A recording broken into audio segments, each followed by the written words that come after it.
Hey, it's Sam back here. Welcome to this video for Interactr. And I'm excited to show you this video software today. It basically is going to give you the ability to create videos inside of your videos that are interactive. Now how it does this is it basically gives you an introduction video you can add. So once you've added the introduction video, then the video will play, and then it might do what is happened in this video is it'll give you 3 different options, 2 different options, an unlimited amount of different options.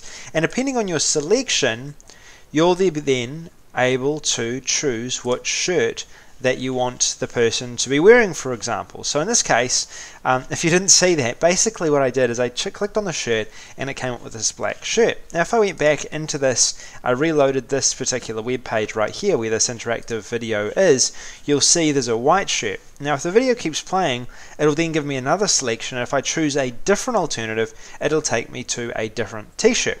I'll show you a couple more examples of how this works, so you understand exactly how you could, how this would work. And then what I'll do is I'll take you through how to actually set these up yourself. So what Ryan's doing right now is he's explaining that, hey, you should go ahead and make a selection. I'm going to make something come up on the screen. Which t-shirt do you want me to wear? Cool. So now he's looking at all the different t-shirts. Let's put on a pink one, and it now shows him wearing a pink t-shirt. Cool. Now it's given me the option if I want to. He says he's not happy with that t-shirt choice. Pick another t-shirt instead.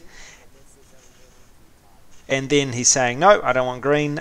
Pick another t-shirt, and we'll pick black, and there he is. He's now playing the full video. So there's many different ways you can use this software. I'll show you one more example here. This is another one where he's waking up in the morning.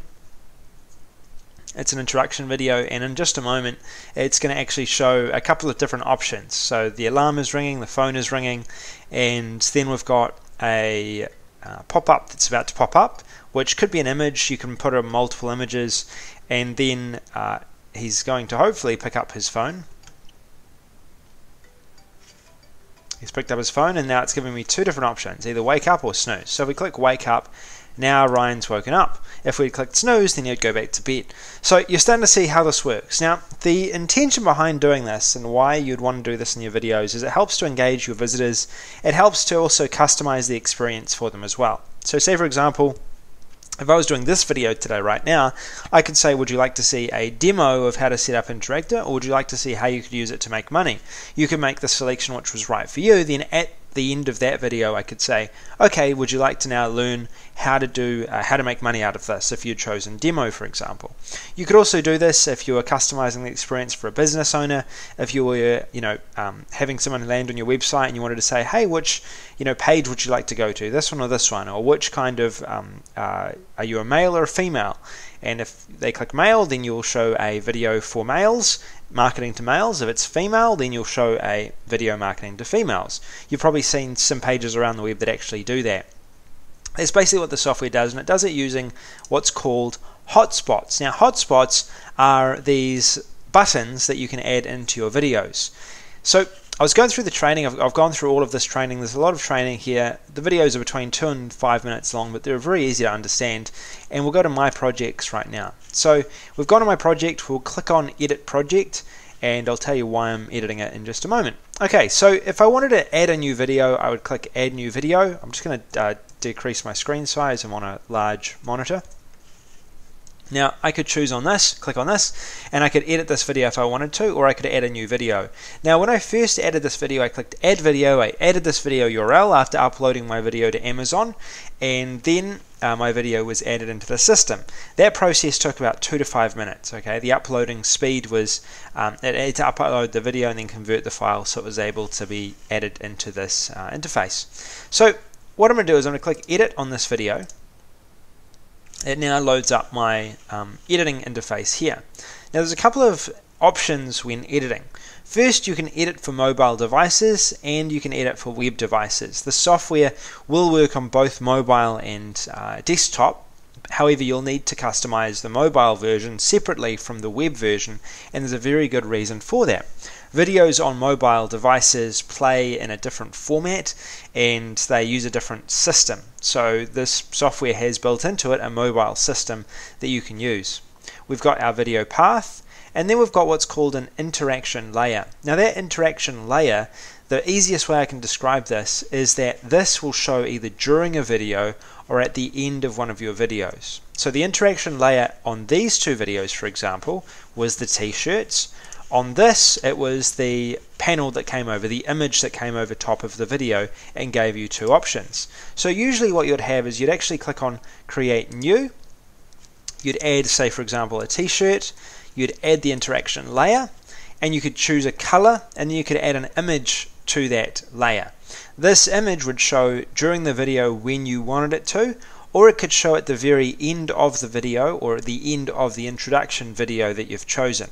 So you can add multiple videos into this and combine those videos into one video using these interaction layers and different selections. I hope this is making sense. So I've created an interaction layer. I'm going to go back to my interaction layer. Alright, we'll basically go ahead back to our video interaction layer, and let's say for example we've gone ahead and we've grabbed our interaction layer. It could be an image that you've added over which is encouraging someone to click wherever on the video. Now this is not 100% necessary. You don't need an interaction layer. If you do want to engage, then it will help. Now once you've done that, then you get the selection of different call to actions you would like to pop over that interaction layer. Now you can add in a button, you can add in text, you can add in a clickable image, you can add in a static image or a hotspot. In this case I'll choose a hotspot. So we can then drag where we would like this hotspot into our interaction layer. Okay, so if I add an image here, then this would be my interaction layer here.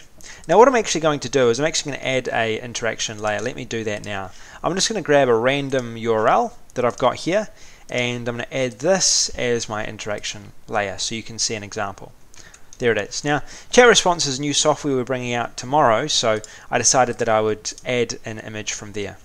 Cool, so our hotspot can go wherever. So say for example we could have it up over here, we could have it in here, we could make it wherever we wanted to. So let's for example click on, let's have an interaction layer here, and let's add a new element, another hotspot, and we're going to add another interaction layer down here. So they can click to move on in this video to either clicking on chat response to find out more about it, or asking a question in chat response, for example. We could also choose how long this will last for. When we're ready, we edit our hotspot layer or our element layer. We can choose its height. We could shrink it, for example. I could shrink it here so it's as if someone was clicking on this Facebook link as if it was on Facebook. We can also shrink the length. We can make it circle, and we can also change the action. So it could either load up a new video, so I could play a new video that I've already uploaded into the system, or I could actually have it leading to a web page. So for example, it might be facebook.com/chat response when someone clicks on this link here. We then can go save. We can save that change by clicking Save Changes, go back to our elements, and then we could edit the second one and again do the same for this. So it's very easy to do, and you can adjust it as you want. There we are. We'll make this go quite wide. We'll make this a radius again, and then we'll make this one, if they click on this, we're going to play this video again. Alright, so we'll just click Save, and this is an example of how you'd use this. Click Save, click OK, and then we're done. So there's many different ways you can use this software. It's a video, so if you want to have people interacting with your video, this is what this software does. There really isn't any limits to what it can do. It's very flexible, and you can choose which videos you either forward someone onto or which links you do from a video. Alright, so back to elements, back to interaction layer. We've done all this. We click Save Changes, and when you're ready, all you need to do is click Publish. We could also preview this if we wanted to. We're going to click Publish, and what that's going to do is it's going to give us a embed link, which we then add to our website. Now this embed link, it's just like a normal video embed link you'd find on YouTube, for example. You just add this into an HTML, into your HTML or into an HTML element on your site builder or site editing software, and you'll be able to then use that. We can also preview the video, what it's going to look like before we actually decide to post. So we can see here it's going to load up our video, and in just a moment it's going to play. This is running quite a big file from Amazon S3. The video itself is about 10 minutes long. You probably want to stick to around 30 seconds to 2 minutes for your videos. You want them short, snappy, find out the information that you want from your audience member, and then from there give them different options. And here is it started. So you're able to then play this video, you'll be able to fast forward it, have a look at the interactions that happen as a result of creating this video, and there it is. So there is the video that we've created. Now this will have the pop-ups that we had said would pop up. It'll have those two. As you can see that my mouse is scrolling over it. So if I go here, it'll load up a web page, which we don't have a web page, but I just put a random one. And if I was to go here, then again it will load up the video. So those two links are working really well. So you've seen what the software does. You've seen a demo of the software as well. If you want to get access to the software, go down below, find out more about it. It's going live at 11 AM EST, and the earlier you get in, the more money you'll save. So it's better if you get in early, plus you get all the bonuses down below. There's a pretty impressive piece of software. I really like what they've done with this, and I think that there is a lot of benefits using this in your own business, as well as clients as well. Clients that want to offer a personalized experience to their customers can really benefit from this too. Cool, thanks for listening. This is Sam Becker. I'll see you later.